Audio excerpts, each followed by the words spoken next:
And it's time for another chapter out of my book. We are on chapter 6. Father Abraham had many sons, and many sons had Father Abraham. So, um, glad you joined to listen to another week of me reading this book. This is still my first book, and something I've noticed because I read the chapters and then I end and I forget. Between each chapter is like usually I have a poem.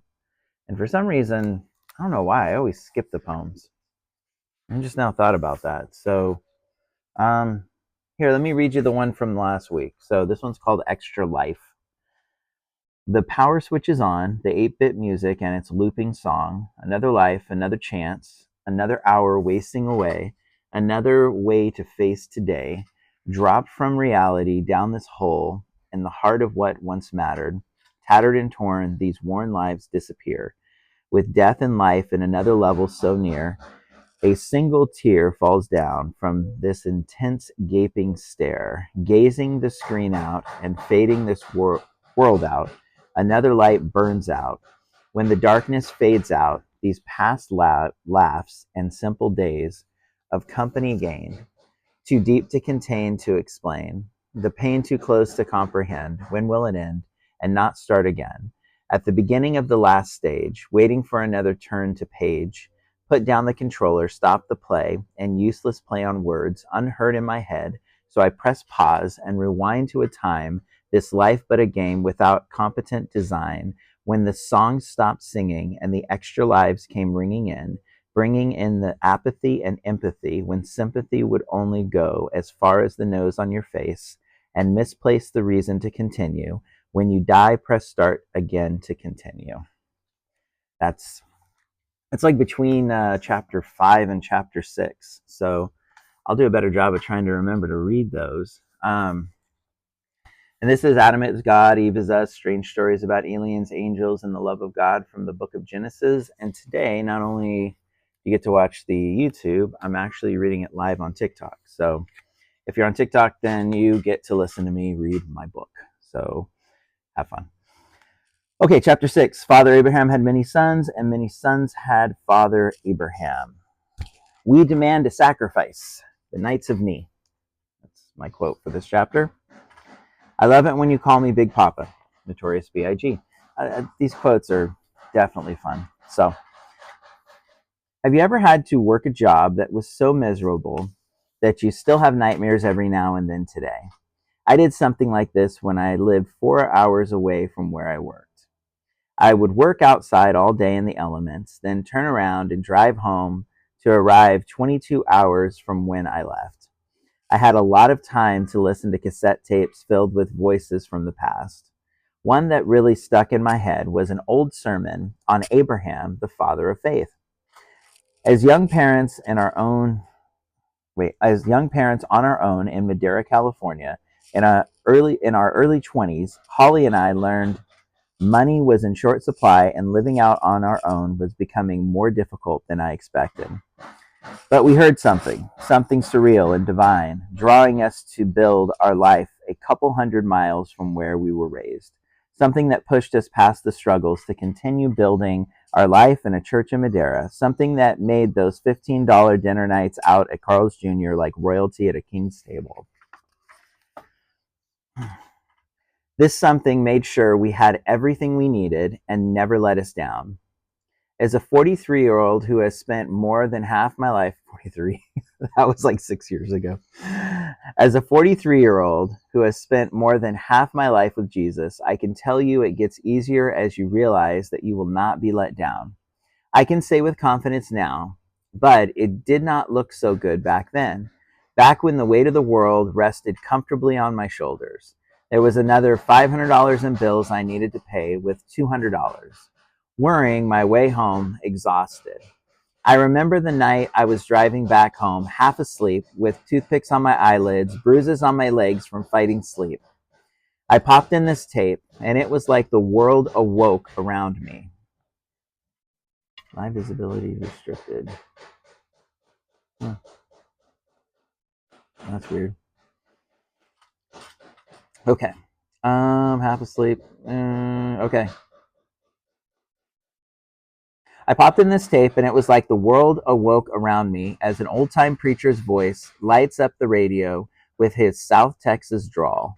As I drove, I felt something wake up in me and never went back to sleep. I heard the words that changed how I saw everything in the Bible. They spoke to me right where I needed them the most. God loves me and treats me like his son.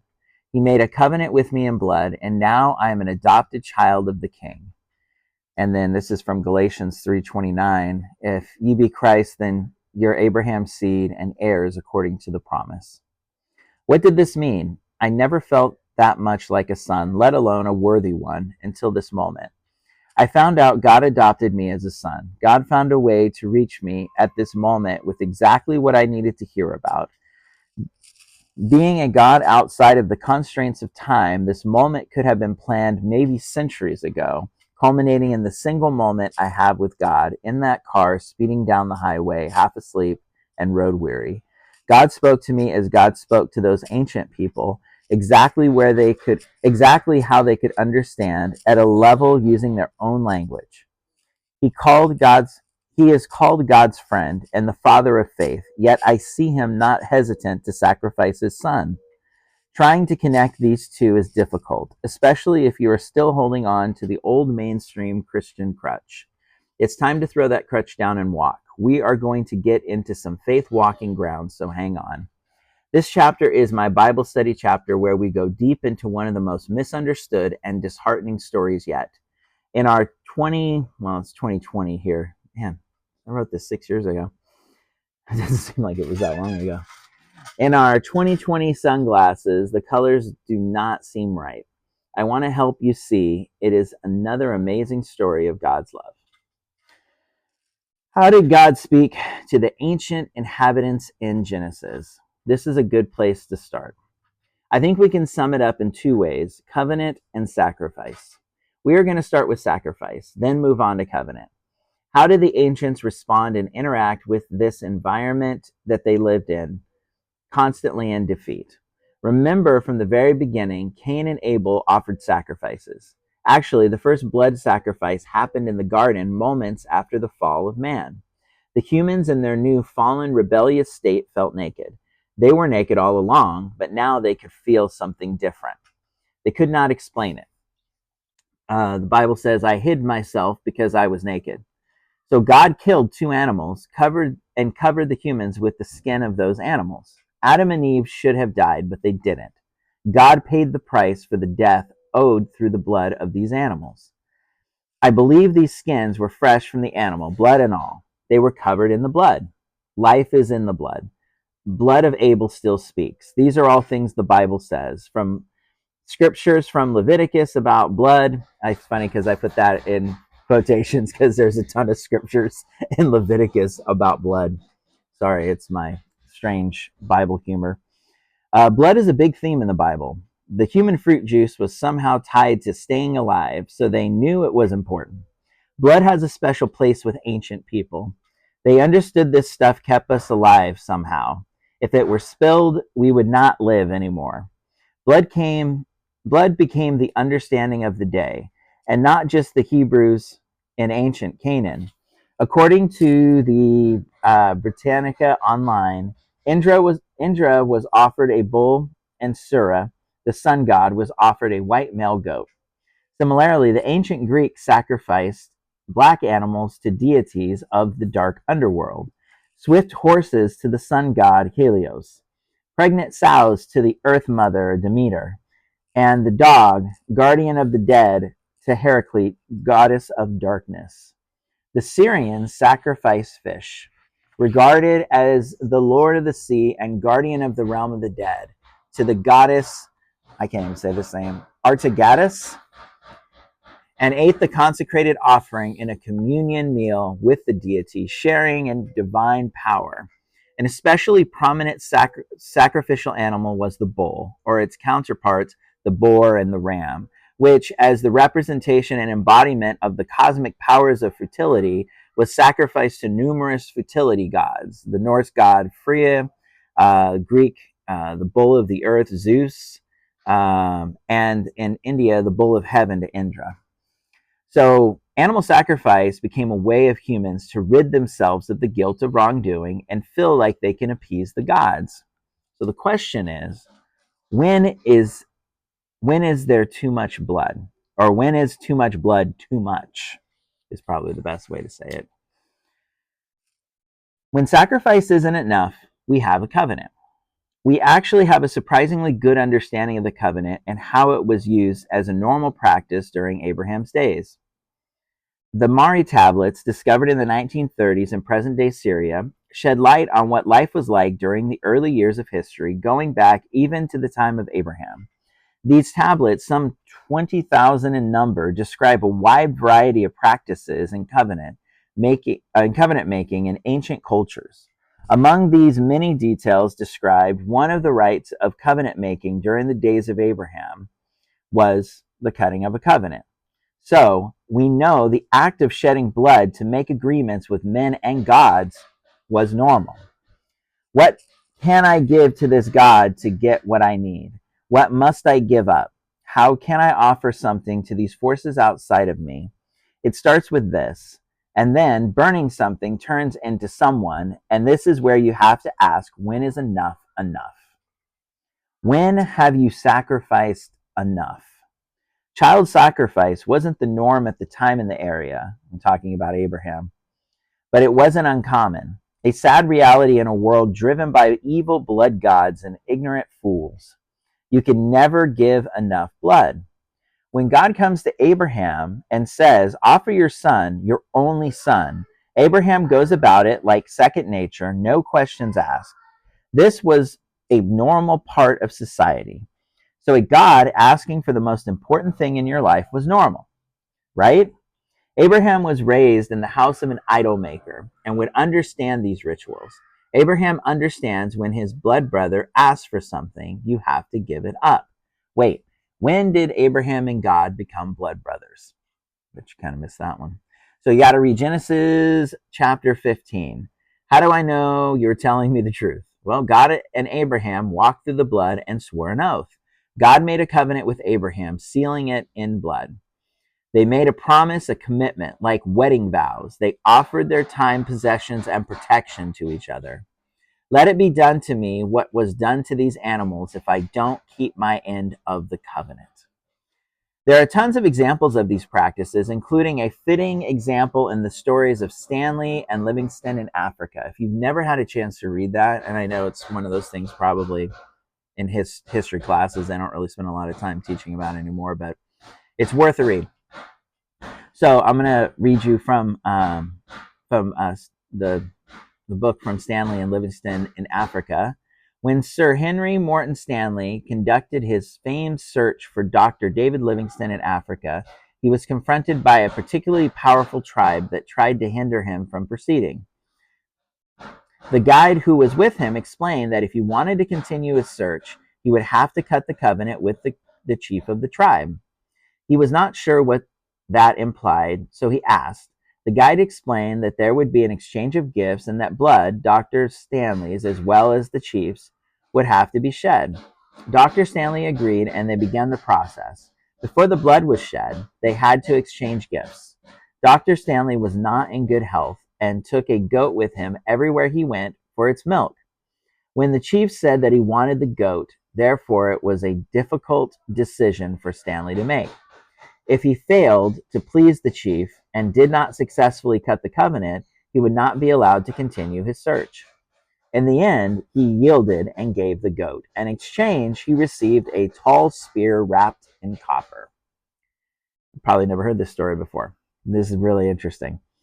To Dr. Stanley, this did not seem like a very impressive gift. After all, what practical good would it be to him? Nevertheless, the covenant was completed and he departed on his journey. The very next time his party met along the way, the very next time his party met someone along the way, a very unusual thing happened. The person who he met bowed before Dr. Stanley. He did not understand this at first until he was told that the chief had given him the symbol of his authority. It's really important. Stanley had been worried about losing a goat, but now he could request a whole herd of goats if he wanted to. So that was from sorry, I read this. This is from When I See the Blood. It was a book that was written by Tim Bagwell. So, but he pulled it out of the Livingston and Stanley stories. So this is really interesting because this was a good example of he gave the chief something that he felt was important, and in return he got something that he didn't realize was important until he was in a situation where he needed it. So, okay, so God made Abraham his covenant partner on earth. In this chapter in Genesis, we see how that ritual played out. Bloody and strange, it was how ancient people could know that the promise was solid. In a time without lawyers and institutions, man needed some decorum of order and control.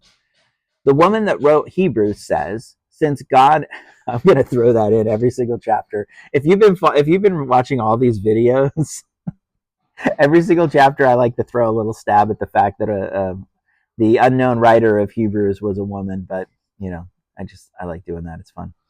So the woman who wrote Hebrews says, since God had no one else higher to swear to, he swore on himself. And then he walked through the blood with Abraham in Genesis 15. He also changed his name. Originally, his name was Abram, and he changed it to Abraham. Abram meaning big chief, and Abraham meaning big papa. He wanted Abraham to see himself differently after cutting the covenant with God. All through the Bible, you see God changing people's names as he becomes part of their life. With Abraham, you have a 95-year-old who told everyone to start calling him father before he had any kids. That's important. I can totally take a side trail and talk about how important it is to say what you believe before you see it. But you see this, and I'm going to keep reading my book because I explain it more.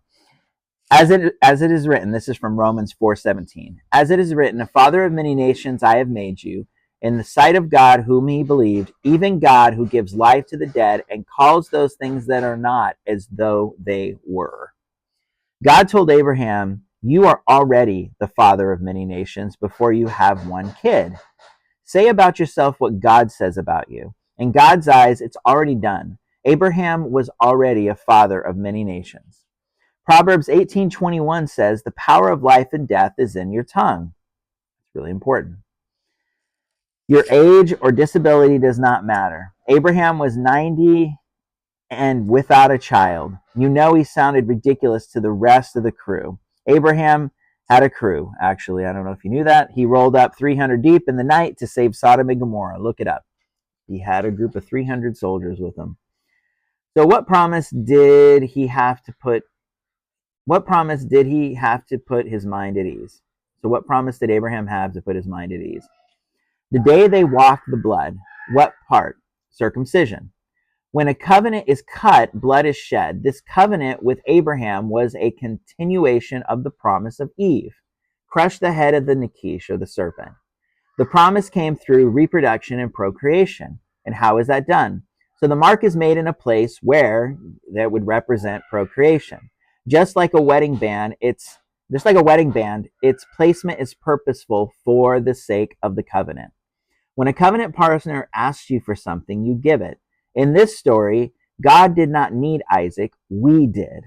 It's very important. God did not need Isaac, we did. Wow. That's actually really important because a lot of times people don't realize how important Isaac is.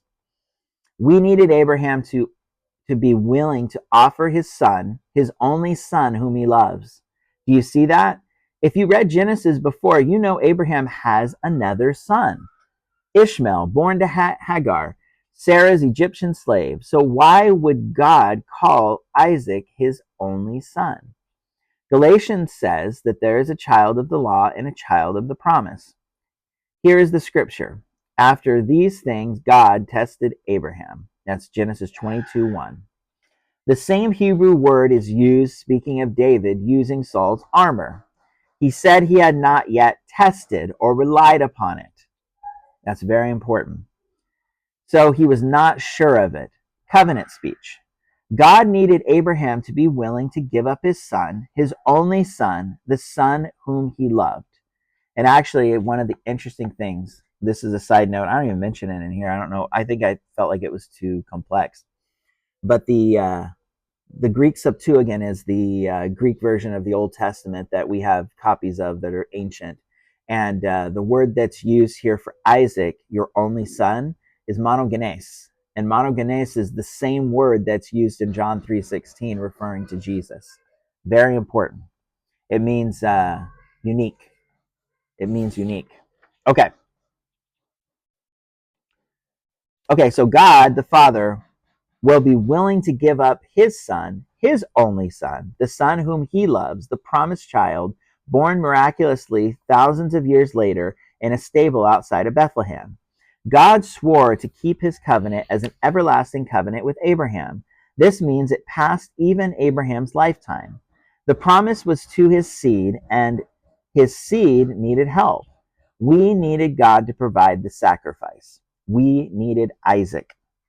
We needed Father Abraham to be willing to sacrifice his only son, whom he loves, and believe that God would raise him from the dead. Wait, the woman who wrote Hebrews also wrote, he who had embraced the promises, talking about Abraham, was about to sacrifice his one and only son, even though God had said, it is through Isaac that your seed will be.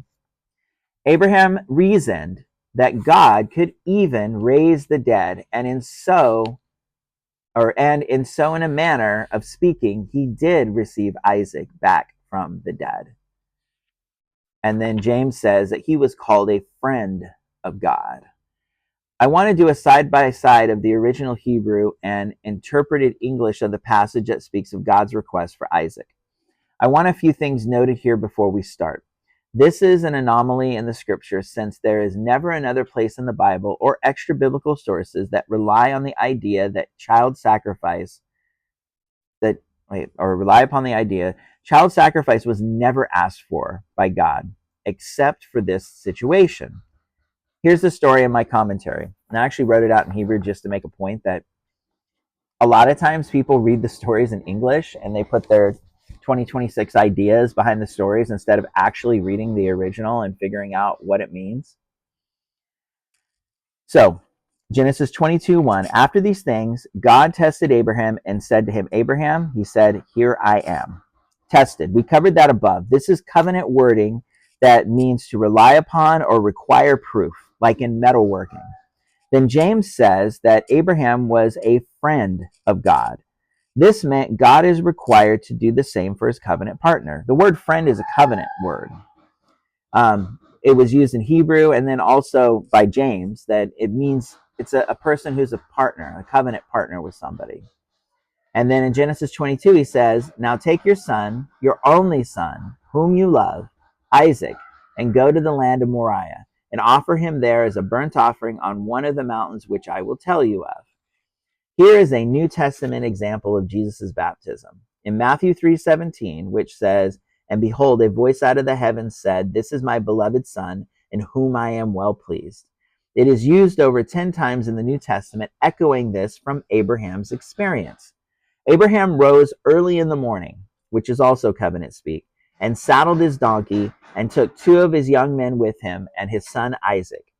He split the wood from the burnt offering, rose, and went to the place of which God had told him. The term rose up early is used throughout Scripture to mean a change, a fresh start, a new life, a new covenant. And I give the scriptures Joshua 8:10, Genesis 28:18, and Exodus 24:4. On the 3rd day, Abraham lifted up his eyes and saw the place far off. The 3rd day. Does this sound familiar? Abraham said to his young men, stay here with the donkey. The boy and I will go yonder. We will worship and come back to you. That's very important too. From the very beginning, Abraham expected to go back with Isaac. Okay, so Abraham took the wood of the burnt offering and laid it on his son Isaac. He took in his hand the fire and the knife. They both went together. Notice Abraham says, we will come back. The woman that wrote Hebrews says, Abraham believed God could raise him from the dead. He believed that death could not keep him from returning This is very important. He believed that death could not keep Isaac from returning with him. Remember, he said, me and the boy will come back. All right? Jesus fulfilled this by raising from the dead. God the Father was covenant bound to do so because of the promise that he gave for the seed, that through Isaac, your seed shall be.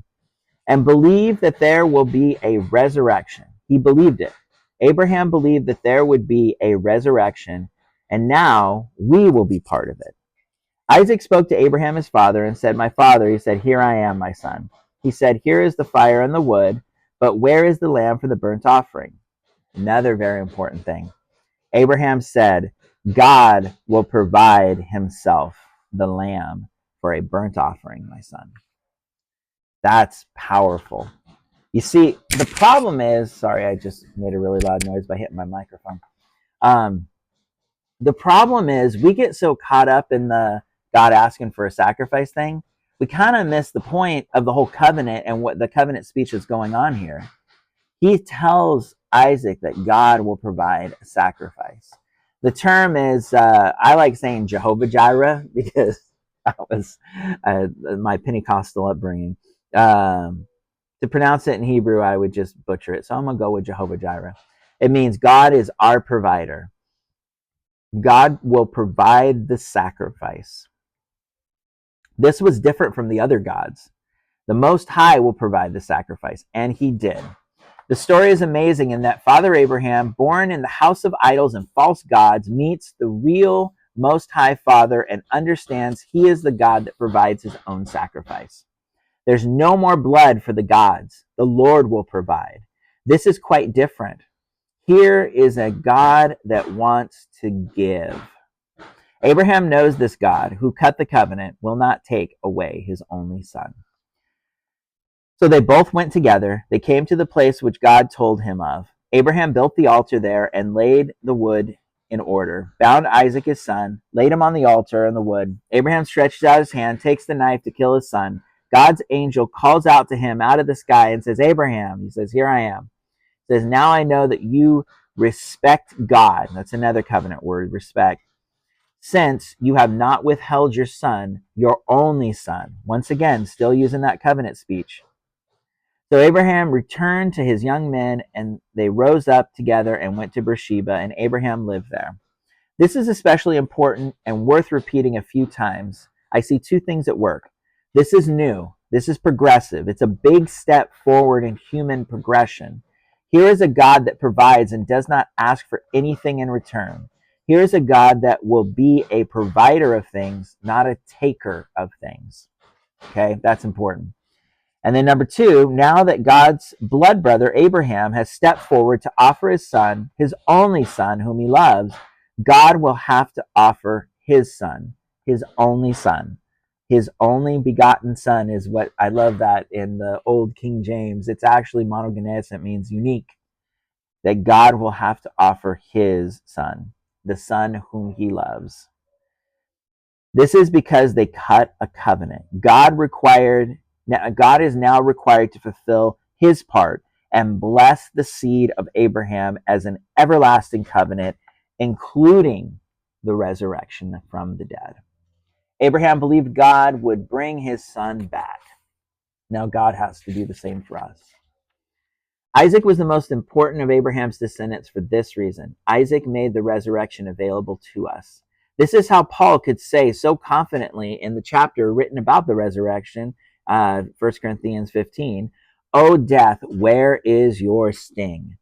There are many examples of this being played out in the Old Testament and New Testament. One of my favorites is the story of Mephibosheth, the story of a son of the prestigious regime of Jonathan, Saul's son. He was a disabled child, and David was remarkably close to Jonathan. They had a covenant, and they were blood brothers. Saul wanted David dead, but Jonathan loved David and helped to protect him. After Saul and Jonathan had died during a battle, the last remaining son of Jonathan was protected by a nurse and saved from the normal death of all the ex-king's offspring's descendants.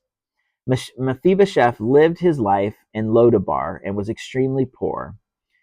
One day, David, while king, asked if there were any of Jonathan's descendants alive that he can show Hesed to. Hesed. This is another really important Hebrew word. It means covenant love. So David said, I made a covenant with Jonathan. He wanted to find one of Jonathan's kids that he can show that love to. Hesed. This is a great rabbit trail for you. Find out where it goes. Is there anyone? After much research, they found Mephibosheth. Okay. When David's men showed up to take Mephibosheth back to David, Mephibosheth thought that David wanted to kill him since he was the last descendant of Saul. When Mephibosheth was a child, he was dropped, and the injury caused him to be unable to walk on his own. His feet would have been turned in due to the injury. So not only was he poor, he was also a disabled member of the most hated family in Israel, but also he was the last descendant of David's enemies. He had the right to be concerned. But David wanted to show him covenant love. And David said to him, Fear not, for I will surely show you kindness for Jonathan's sake, your father. And I will restore to you all the land of Saul your father, and you shall eat bread at my table continually. And he bowed himself and said, What is thy servant that thou shouldest look upon a dead dog as I am? Love Mephibosheth's response, a dead dog.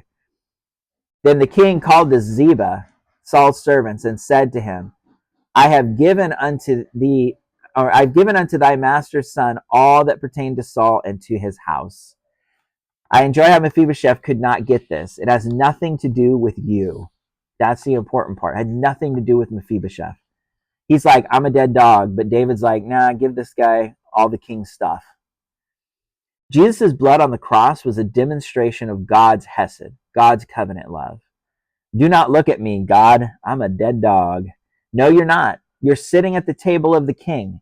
You are in covenant with God. Now, there's one last thing about Mephibosheth. When you ate with the king, and this is speaking of David's time, when you ate with the king, you would recline on the ground in front of a large table. The tablecloth would cover your feet. So Mephibosheth looked no different than anyone else. At the king's table, we are all the same, no matter what disability we might bring with us. Wearing King Saul's old wardrobe, living in King Saul's old house in his old land, and reclining at the king's table with David, Mephibosheth's life was made full, and Mephibosheth's life made a full 180. It didn't matter what you did. It makes no difference. It's not about what you deserve. It's about who you are. Who are you? You might want to find out. This could make all the difference in the world. God is saying, like David, is there anyone I can show my love to? Like Mephibosheth, we may be disabled mentally, spiritually, physically, think we don't deserve the kindness of God. But it's not based on you. It's based on covenant love. As I was driving down Highway 99 just outside of Turlock, I heard the words that changed my life. You have blood on it. I knew God was profoundly serious about getting us out of the situation we were in and help us to move forward to a better life. And it worked. And it's still working. I am blessed beyond anything I can imagine. As I looked out at the stars that night, I remembered, as God said to Abraham, count the stars if you can, so shall your descendants be. One of those stars God put there was just for me, as a reminder to Abraham and Sarah, you and me, and anyone else who looked up in the sky and wondered what was up there. We all have a star up there for us. That's how I end it. So there's a lot of stuff. There's a lot of stuff in this chapter that actually in this whole book where I take things, I take ideas, I don't know, popular Christian ideas and try to tell them in a different way, in a way that I see it. And the thing is I never saw the story that, when God asked Abraham to sacrifice Isaac. I've always thought there was a problem with it. And when I started studying the covenant, and I started learning about the way that people looked at things from that time frame. And I know it's very different than the way we look at things, because we just don't look at things that way, because we don't live in a world um, where it's as important as it was to them. But when I learned that and I started finding the words and I started seeing all the stuff that was in there, and I was like, wow, this is literally the story of Jesus in this story. That God cut a covenant with Abraham and asked him for a son, and now he had to provide his son. And there's all these, Mount Moriah is, that's the Golgotha. I mean, there's all these different like weird references you see that the Greek that I was telling you about earlier, monogenes, his one and only son. All these different things you see, where it's almost like it's starting to show you a story that's bigger than what you realize. And yeah, it changed my life when I realized this. So hopefully you enjoyed this. Oh wait, I forgot. I was gonna start reading the poems at the end. So there is a poem at the end of this one, which is kind of cool. This is actually one of my more favorite poems on here. It's called Thin Black Construction Paper. Thin Black Construction Paper. It's like the night sky. It's like the night sky is a piece of thin black construction paper, with pinholes, smaller and smaller, some larger, all seem different, missing the one light shining behind the thin black paper. The religious and the philosophers, the poets and the musicians, the artists and the scientists, the lovers and the dreamers, looking at the stars. That one is mine. This one is not. And each one thinking this light is so different, missing the one light shining through us all like thin black construction paper. In the darkness of the desert night, Father Abraham hears a voice, a promise from the Lord. From inside his tent, go outside, look up at the sky filled with stars. Count them if you can. So shall your children be. All God's children shining our light through thin black construction paper. So, all right. Well, I hope you enjoyed another chapter out of my book, Adam is God, Eve is Us, Strange Stories About Aliens, Angels, and the Love of God from the book of Genesis. Make sure you go and read the chapter in Genesis that I talked about here. It's interesting. And if you haven't picked up my book, it's worth checking out. You can get it on Amazon or anywhere you get books. And we'll see you next week.